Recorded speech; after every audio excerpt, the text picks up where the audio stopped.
Okay guys, no, welcome back again sa ating channel. For today's video, no, meron tayong GCash tutorial. Okay, paano nga ba magpalit ng PIN dito sa ating GCash wallet app? Alright, pero again guys, no, bago tayo magsimula, kindly please like this video, subscribe to my channel, and don't forget to hit the notification bell below para lagi ka updated sa mga GCash tutorial, tips, and tricks. Okay, and then meron tayong mga other videos dyan, no, na syempre, kakapupulutan nyo ng aral. Okay, may mga tricks tayo sa mga typing jobs. Andyan din yan. I-check nyo na. Okay? So, first thing first guys, no? Make sure naka-open na yung GCash wallet application nyo. Like this. Okay? And then, sa baba, meron tayong profile na icon dyan. Yung parang tao. Which is this one. Okay? I-click nyo lang or i-tap nyo lang. Alright.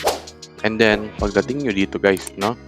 Yan. Nakita nyo guys, meron tayong profile limits, subscription, link, and so on and so forth.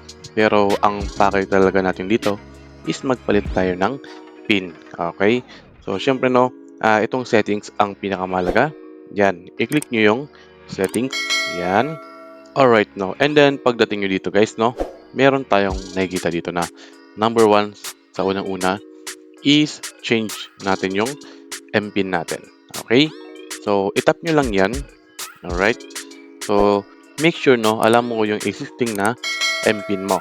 Okay? Kay GCash. Bago mo siya mapalitan. Okay? So, ilalagay ko yung akin. Okay. Once na nailagay mo, na-confirm mo na tama yung old or existing na MPIN mo, dito ka na pwede makapagpalit ng bago mong MPIN. Okay? Pero sabi ito guys, no, your MPIN will serve as your password to log in kung hindi ka naman naka-biometric. Okay? Kaya minsan maganda rin naka-enable yung biometric mo. Kasi pag hindi mo, nakalimutan mo na yung MPIN mo, syempre, may features si GCash na hindi mo na alam kung paano mo siya ma-enable. Pero pwedeng naman gawin yan or itawag sa may customer help nila. Okay, and then dito, ito-type mo lang yung 4 na digits.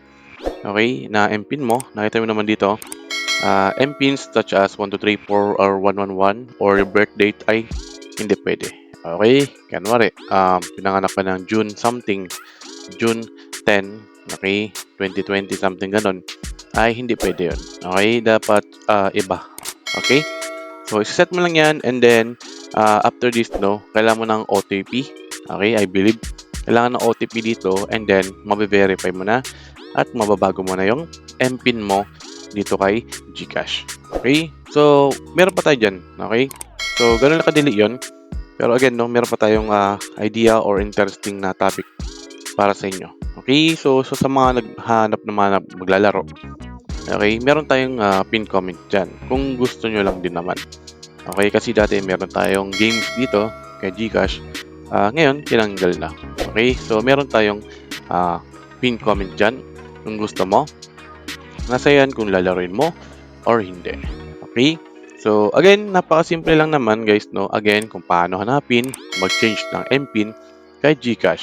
Okay? Nasa setting lang yon. And then, andun sa setting, meron tayong change MPIN.